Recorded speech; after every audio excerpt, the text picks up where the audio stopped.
오늘 말씀의 제목이 뭐지요? 주여 악에서 건지소서.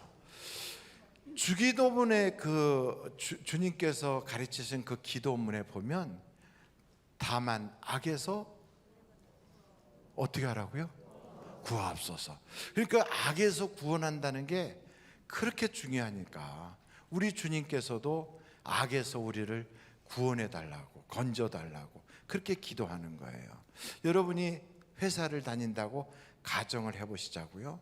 근데 회사에 같이 입사한 입사 동기가 이제 회사 다닌 지 꽤 되니까 승진을 앞두고 자꾸 내가 없을 때 뒤로 다니면서 내 험담을 하고, 또 내가 뭔가 프로젝트를 하고 업적을 쌓으면 거기다가 마치 자기가 한 것처럼 슬쩍 올리기도 하고, 그리고 안 될 것처럼 쓱 디스도 하고, 이렇게 한다면 여러분 그 사실을 모르다가 뒤늦게 알았어요. 그럼 여러분 어떻게 하실 거예요? 첫째, 가서 멱살을 휘어 잡는다. 둘째, 술을 왕창 먹여가지고 그래서 가다가 교통사고 나게 한다. 셋째, 하나님께 주여 손 좀 봐달라고 기도한다. 첫째, 둘째, 셋째, 넷째 잘 모르겠다. 근데 여러분 어찌됐든 여러분한테 잘하는 사람은, 우리는 어떤 생각하냐면 나한테 잘하는 사람은 좋은 사람, 나에게 나쁘게 하는 사람은 나쁜 사람, 이렇게 생각할 때가 많아요. 그래서 우리는 나라고 하는 사람이 중심이 돼가지고 악한 사람은 나한테 못되게 하는 사람, 착한 사람은 나한테 잘하는 사람, 이렇게 생각하거든요. 그러니까 이 악한 사람, 악인들은, 나한테 못되게 하는 사람들은 요렇게 당하게 해주세요 하고 기도하는 내용이 오늘 여기 보면 시편 140편에 거기에 후반전에 이렇게 나와 있잖아요. 그럼 우리는 그걸 보면서 하나님 요거 그대로 다 이루어지게 해주세요, 이렇게 우리의 마음이 그럴 수도 있거든요. 여러분 한번 거기 9절서부터 보세요. 거기 9절부터 보면 나를 애워싸는 자들이 그들의 머리를 들 때 그들의 입술의 재난이 그들을 덮게 하소서. 뜨거운 숯불이 그들 위에 떨어지게 하시며 불 가운데 깊은 웅덩이에 그들로 하여금 빠져 다시 일어나지 못하게 하소서. 11절 악담하는 자는 세상에서 굳게 서지 못하며 포악한 자는 재앙이 따라서 패망하게 하리이다. 이런 거 쭉 읽다 보면 주여 내게 하는 그대로 그들이 당하게 하소서, 이런 마음이 우리 속에 있을 수 있거든요. 근데 여러분, 악인이 항상 악한 일만 하는가? 선한 사람은 항상 선한 일만 하는가? 그런 건 아닌 것 같아요. 나도 내가 좋아하는 사람한테는 선한 사람인데 내가 싫어하는 사람한테는 악인이 되는 거예요.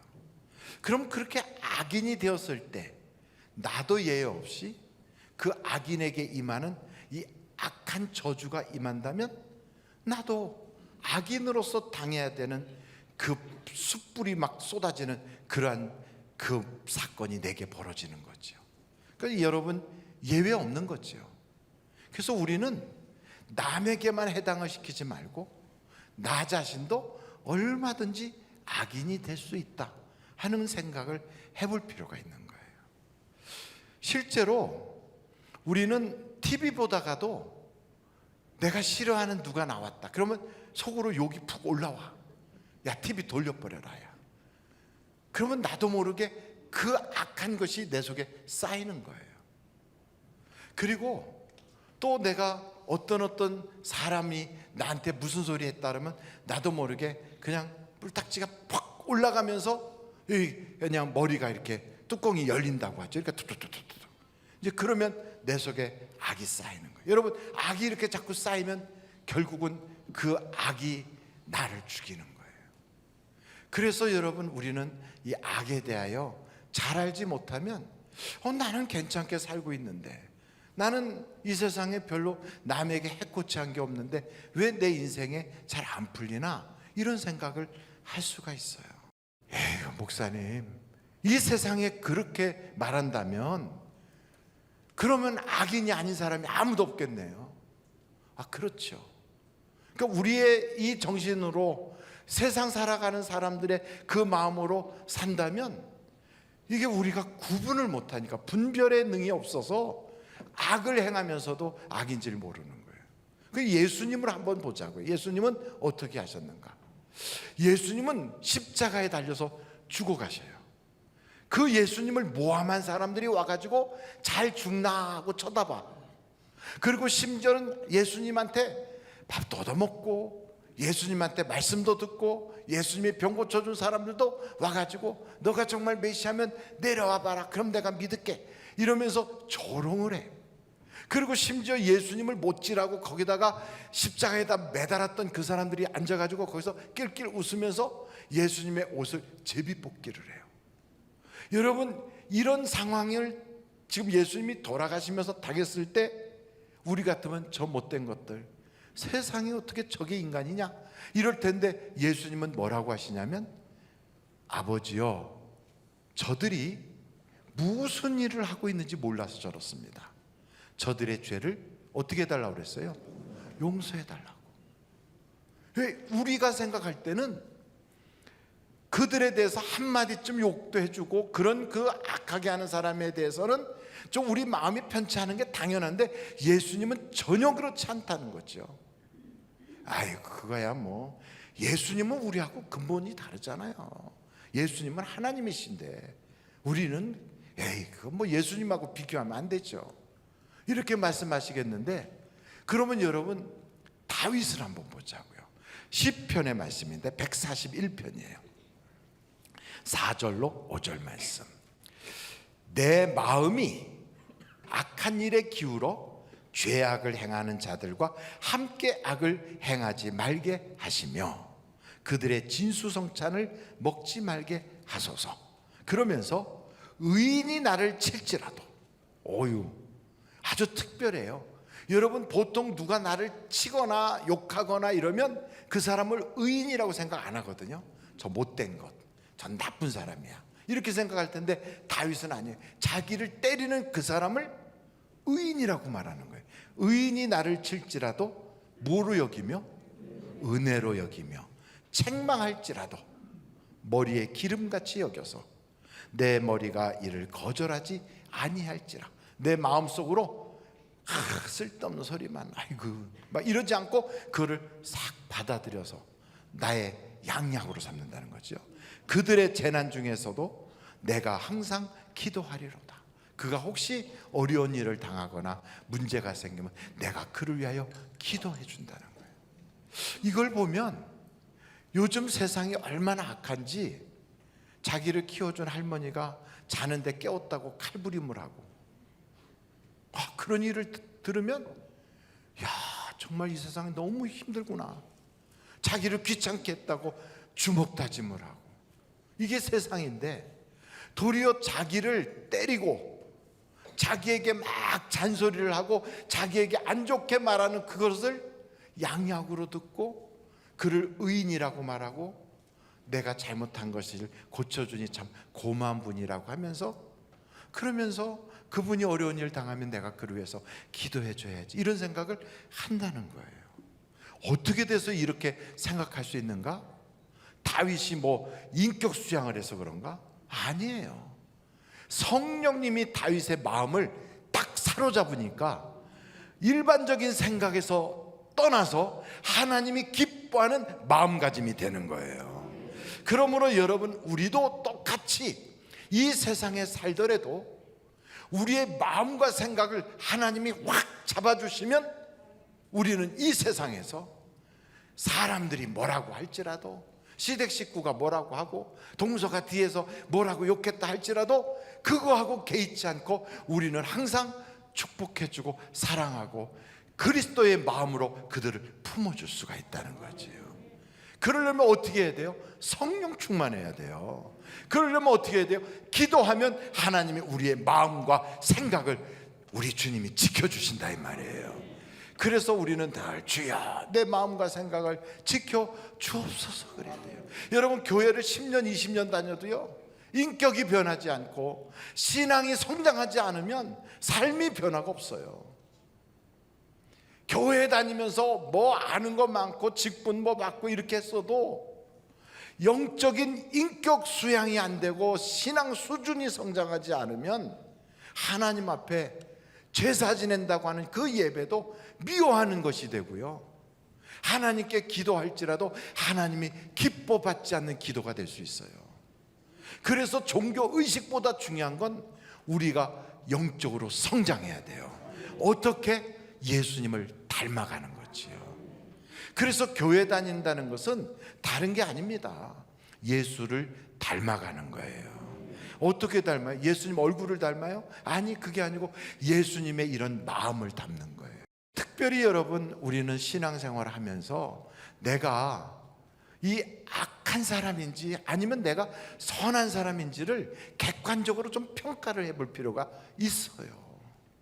나름대로, 야, 나는 교회 다니면서 누구하고 싸움도 안 해, 나는 그렇다고 누구 욕한 적도 없어, 그럴지라도 속에서는 무슨 생각할 수도 있잖아요. 근데 우리의 모든 인생의 그 모든 것은요, 이 속에서 벌어지는 일들을 가지고 우리가 이렇게 열매로 나타나거든요. 그가 생각하는 것이 다 생각이 밖으로 나타나게 돼 있어요. 그러므로 여러분, 한번 성경에 나오는 요 말씀을 가지고 내 자신이 어떤 사람인가를 평가를 보자고요. 요한복음 8장 3절부터 11절을 보겠어요. 서기관들과 바리새인들이 음행 중에 잡힌 여자를 끌고 와서 가운데 세우고, 그러니까 이 예수님이 사시는 그 당시 이스라엘에서는 음행이라고 하는 건, 여자는요, 음행한 여자다 그러면 이거는 아주 최악이에요, 최악. 그래서 이건 돌로 때려 죽여야 돼. 이거 아주 악한 사람이라고 생각하는 거죠. 나쁜 사람이라고. 그래서 계속 보겠어요. 선생이요, 이 여자가 간음하다가 현장에서 잡혔나이다. 모세는 율법에 이런 여자를 돌로 치라 명하였거니와 선생은 어떻게 말하겠나이까? 그들이 이렇게 말하면 고발할 조건을 얻고자 하여 예수를 시험함이르라.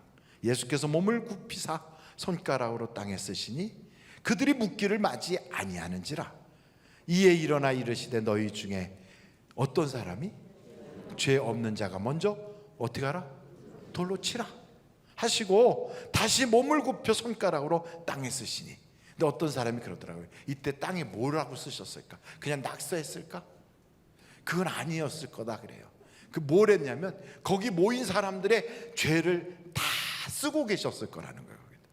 그러니까 거기서 이렇게 돌멩이 두고 어디 갈까요? 그러니까 우리 주님이 죄 없는 자가 돌을 던져라, 그러고 쓰는 거예요. 김아무개는 어느 집에 도둑이 누구는 옆집 감 따먹었지, 이렇게 계속 쓰는 거죠. 거기다가 누구는 아무개 안 볼 때 옆집 아줌마하고 붙어 먹었다, 이렇게 쓰는 거죠. 그러니까 이제 자기도 이렇게 보다가 거기 보니까 자기 게 나오잖아요. 그러니까 놓고 창피하니까 가는 거죠. 계속 보겠어요. 계속. 그들이 이 말씀을 듣고 양심의 가책을 느껴. 아마 양심의 가책보다는 창피스러워서 거기 못 있는 거죠. 어른으로 시작하여 젊은이까지 하나씩 하나씩 나가고 오직 예수와 그 가운데 섰는 여자만 남았더라. 10절에 예수께서 일어나사 여자 외에 아무도 없는 것을 보시고 이르시되 여자여, 너를 고발하던 그들이 어디 있느냐? 너를 정죄한 자가 없느냐? 대답하되 주여 없나이다. 예수께서 이르시되, 뭐라고 그러시나요? 예수님은 나도 너를 정죄하지 아니하노니 가서 다시는 죄를 범하지 말라 하시니라. 아주 죽일 죄를 졌어요. 그 당시의 사회에서는 도저히 용납하지 못하는 그런 돌맞아 죽어야 되는 죄예요. 그런데 그에 대한 주님의 반응을 보십시오. 다시는 죄를 짓지 마라. 나도 너를 정죄하지 않을 거야. 주님이 죄가 있어서 그러실까요? 아니에요. 주님은 그 여자가 불쌍한 거예요. 그래서 그 여자를 위해서 그런 수고로움도 다 하시고, 그리고 이 여자로 하여금 가서 다시는 죄를 짓지 않고 구원받아 천국 가는 하나님의 딸이 되기를 간절히 원하셨던 거예요. 여러분, 우리는 알고 보면요, 꽤 의로운 것 같아도 성경으로 딱 비춰보면 우리가 죄인인 거예요. 우리 속에는 악이 있는 거예요. 사실은요, 이 악의 배후 뒤쪽에는 뭐가 있냐면 악한 영이 있어. 악령이 있어요. 악령이. 이 악령이란 이 못된 이 악한 것은요, 이 가해자인 그 가해자의 속에서 이 죄를 짓게 해요. 뿐만 아니고 피해자에게도 이 악한 것이 각하고 피해를 입히고선 그 피해자가 평생을 가슴앓이 하면서 미워하고 증오하게 만들어요. 그래서 그 속에서도 악을 만들어 놓고 있어요. 이런 것을 보고 있는 제3자인 우리들 입장에서도 이것들 죽어야 돼, 이런 놈은 죽어야 돼 하는 그 악한 마음이 우리까지 와요. 그래서 이 악령은요, 이중삼중으로 모든 사람에게 악을 뿌려서 다 같이 악하게 망해버리게 만드는 게 이게 악령이거든요. 가정에서도 불화가 일어나게 해요. 이것이 시댁 속에 들어가고 친정 속에 들어가고, 이것이 친척 간에 들어가고 막 동기 간에 들어가고, 회사에서도 교회 안에서도, 심지어는 여러분이 사랑해야 되는 그 부부 간에서도 이런 것들이 들어가서 그냥 속에서 저주와 증오와 비판과 비난이 막 바로 너 때문이야 이렇게 나오게 만드는 그 악령이, 여러분, 우리가 그것에 져가지고 악에게 끌려 살아야 되겠습니까? 거기서 끝이 아니라 그 악은 악인을 죽이잖아요. 우리는 그 악을, 정체를 쫙 보고 분명하게 우리의 마음에서 딱 거절해 버려야 되거든요. 우리가 깨어 있다면 여러분, 이게 죄구나, 이걸 알게 되는 거죠. 우리는요, 세상을 기준으로 삼아 사는 사람이 아닙니다. 아이고, 이 세상에 그래도 이 정도만 살면 괜찮아, 나만큼만 살라고 그래, 이게 아닙니다. 우리는 말씀이라고 하는 거울 앞에 서서 우리가 그걸 기준으로 사는 사람들이에요. 그래서 말씀을 기준으로 삼아서 우리를 돌아볼 때 말씀에 맞지 아니하면 우리가 변화해야 돼요. 말씀에 맞지 아니하면 우리가 회개해야 돼요. 자르고 다듬고 고치고 변화시켜서 마침내는 날마다 주님을 닮아가야 되는 거예요. 그래서 우리는 예수 닮기 원합니다 하는 것이 우리 믿는 자들의 소원이잖아요. 왜 그럴까요? 예수를 닮아야 하나님의 은혜가 담겨지거든요. 그래서 세상 사람들은 우리 보고 속없이 산다고. 맞아요. 왜 속없이 살까요? 속없이 살아야 내가 살거든. 내가 살고 싶어서. 나도 남들처럼 욕해줄 수 있어. 나도 남들처럼 뺨 맞으면 나도 같이 돌려칠 수도 있어. 그러나 그러면 내가 죽으니까. 그래서 내가 살려고 속없이 살기로 작정하는 거예요. 그래서 여러분, 우리는 주님을 닮아가겠다고 결심하는 거죠. 성경 한번 보겠어요. 시편 37편입니다 7절로 9절 말씀이에요. 여호와 앞에 잠잠하고 참고 기다리라. 자기 길이 형통하며 악한 꾀를 이루는 자 때문에 뭐 하지 말라고요? 불평하지 말지어다. 그러니까 악한 자를 보고 불평하지 말아요. 분을 그치고 노를 버리며 불평하지 말라. 오히려 악을 만들 뿐이니라. 계속 보겠어요. 진실로 악을 행하는 자들은 끊어질 것이나 여호와를 소망하는 자들은 뭘 차지한다고요? 땅을 차지하죠. 그래서 여러분, 세상에서 보면 불의를 위하여 하고 막 사회의 정의를 부르짖고 막 의분을 나타내고 이런 사람들, 처음에는 좋은 의도로 시작하는데 나중에는 그러다가 괴물이 돼요. 자기가 사회 변혁 운동하다가 본인이 괴물이 되어 있어. 이런 경우를 너무너무 보잖아요. 여러분, 우리의 마음속에는 이 생각을 가지고 살아야 돼요. 내가 악을 갚으면 안 되는구나. 누군가가 나에게 악으로 덤벼들고 나를 악하게 할지라도 선으로 악을 이겨야 되겠구나. 이것이 주님이 우리에게 하신 말씀이에요. 그래야 우리가 잘 되거든. 그래야 복이 이어가거든. 그래야 우리의 인생이 살 수 있거든요. 그러므로 여러분, 이렇게 땅을 차지한다, 땅을 주신다, 이런 말은 누구에게 주시냐면 온유한 자에게 주신대요. 마태복음 5장 5절을 한번 보실까요? 같이 한번 읽겠습니다. 시작. 온유한 자는 복이 있나니 그들이 땅을 기업으로 받을 것이며. 똑같아요. 우리가 시편 37편에 거기 본 것처럼 여호와를 소망하는 자들, 하나님 난 주님 닮길 원해요 하는 사람에겐 땅을 주신대요, 기업으로. 왜 이 말이 똑같은 말이냐면 온유하면 하나님 그렇게 한다. 온유가 뭐냐? 온유는요, 맹수가 막 그냥 확 덤벼들고 막 자기의 막 이걸 전부 다 드러내는 이런 맹수, 누구도 그가 조절이 안 되는 맹수를 조련사가 딱 훈련시키고 나면 맹수의 기질을 싹 줄여서 조련사 앞에 순한 양처럼 딱 듣거든.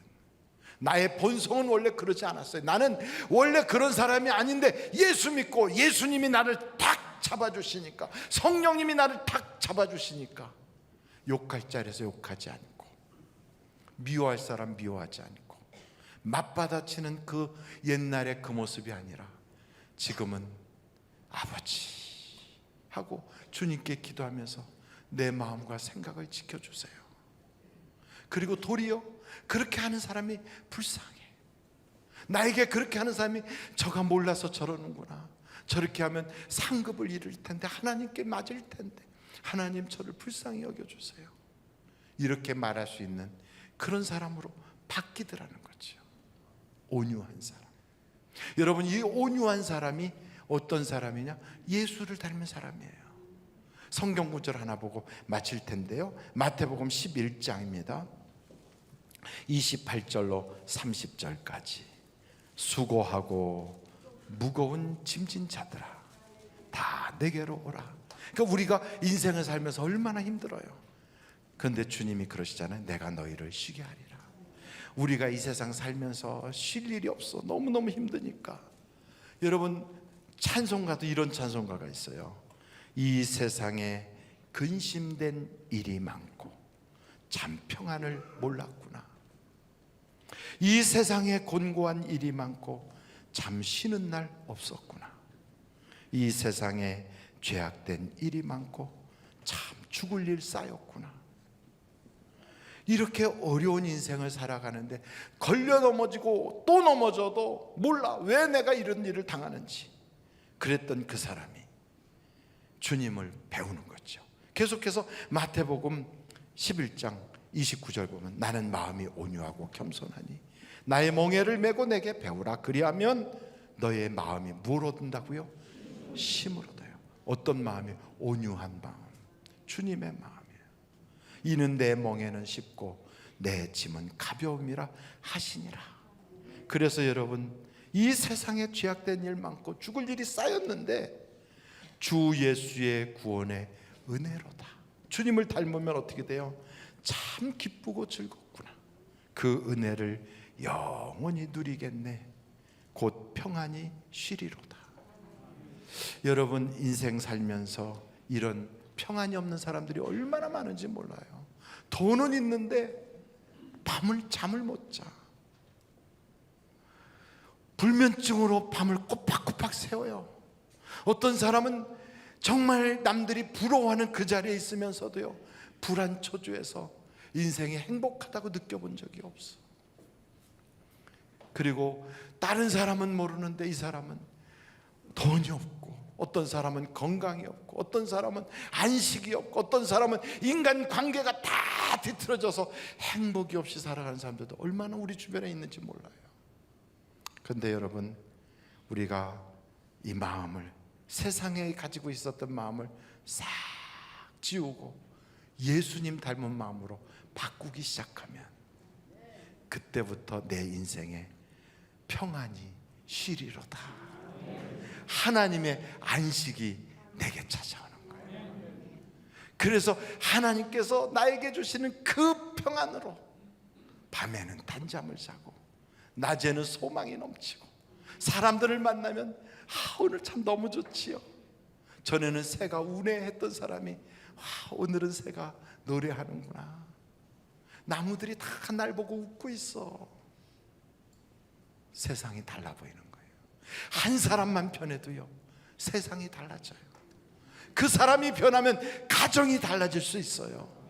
오늘 사랑하는 성도 여러분, 우리 주님이 주시는 그 마음으로 여러분의 마음을 삼으시고 모든 악을 싹 버리고 온유로 꽉 채우시는 예수 닮은 여러분이 되시기를 주님의 이름으로 축원합니다.